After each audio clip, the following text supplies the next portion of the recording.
राष्ट्रवादीतील 5 आमदार आणि एका खासदाराचं दोन्ही गटाकडे प्रतिज्ञापत्र गेलेलं आहे। खासदार अमोल कोल्हेंचं दोन्ही गटाकडे प्रतिज्ञापत्र आहे। दिशाभूल करून अजित पवार गटानं हे प्रतिज्ञापत्र घेतलंय असं देखील कोल्हे यांनी वक्तव्य केलंय। दिशाभूल करून अजित पवार गटानं प्रतिज्ञापत्र घेतल्याचं अशोक पवार यांनी देखील म्हटलंय। आमदार अशोक पवार, खासदार अमोल कोल्हेंचा अजित पवार गटावर हा आरोप आहे।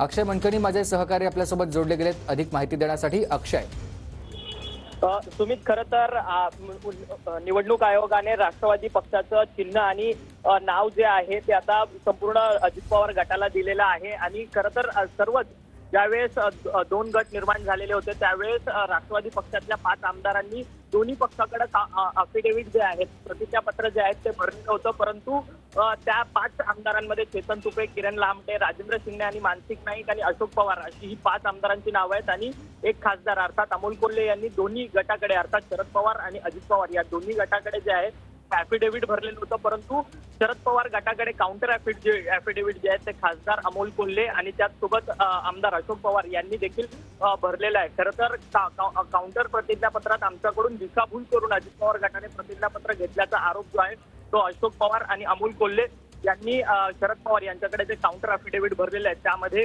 हा आरोप जो आहे तो करण्यात आलेला आहे। आणि ही सर्व माहिती जी आहे ती आता मिळत। नक्कीच धन्यवाद तुम्ही दिलेल्या सविस्तर माहितीसाठी।